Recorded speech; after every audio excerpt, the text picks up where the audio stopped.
South Carolina and came here when they were a few weeks old. They're part of a new bloodline for our park. Now, in the last 35 years or so, we've had over 100 tigers born here at the park, some of which stay with us, and others go to other zoos and other animal facilities to help out with their bloodlines.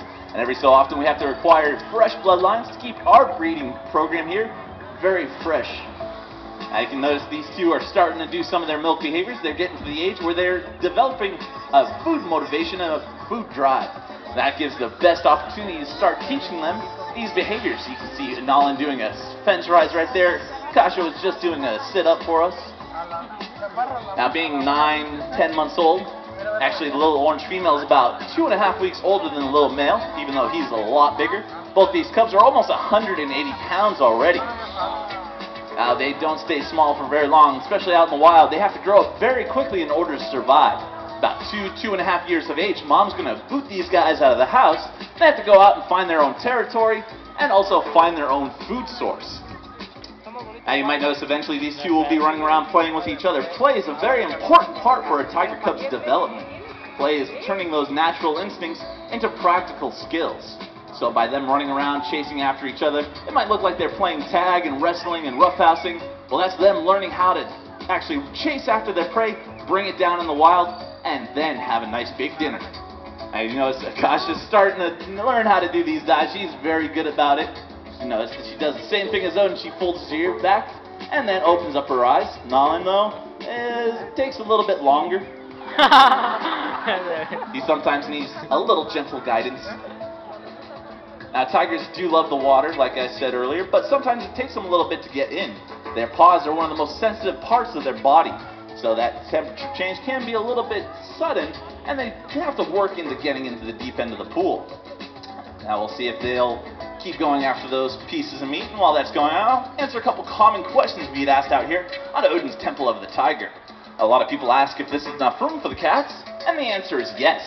Tigers, just like all cats, are one of the laziest animals around, unless there is a toy involved. And they're going to be running around chasing after Sean. Hopefully he'll be able to keep ahead of them. But like I said, they're one of the laziest animals in the world. The only time that they're going to run in the wild is actually when they're chasing after their prey. And even then, it's only for short bursts, not for long distances. As long as we balance their food intake with their activity level, we'll have very fit, healthy tigers on our hands. And since we do work hands-on with them, we can provide them a level of stimulation unlike any other zoo or animal park. Now, another common question we get asked out here, a lot of people want to help an endangered animal like the tigers, so they ask us what they can do about it. Well, the first thing we'll tell you to do is to educate yourself as much as possible about that endangered species. For example, in order to save the tiger, you have to understand the tiger is what's known as an umbrella species. And by that I mean to save them, you also have to save their habitat and their prey, which are both also highly endangered. Now, the next thing that you can do is to get involved with various organizations to work to help solve the problems facing these endangered animals. Now, one local organization that we here at Discovery Kingdom support right out of Marin County, it's called the Fund for the Tiger. This organization sponsors sting operations in the wild to help catch poachers in the act. They strike right at the heart of the problem, and as a residual effect of their efforts, they also help other endangered species such as elephants and rhinos. Now, by donating time or money to any reputable organization, though, you'll be doing a big difference in the survival of an endangered animal just like the tiger. Now we're going to continue playing with the cubs out here for a few minutes longer.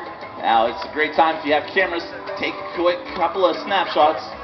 And again, I'd like to thank you folks for joining us and helping us in our acclimation process of all of our tigers out here. In the very near future, we'll be able to start doing our new show. And that will feature Odin and the cubs, and maybe a couple of our other tigers. And if you still want to see tigers throughout the day, we do still have tigers down at Odin's Tiger Island, all throughout the day, till about 7 o'clock this evening. Now, on behalf of your hosts and hostesses, again, my name is Chris. In the pool, we have Sean, we have Ruben, and our own Chief Explorer, Captain Lee Monroe. And all of us hope that all of you continue having a great adventure here at Six Flags Discovery Kingdom. Thank you, folks.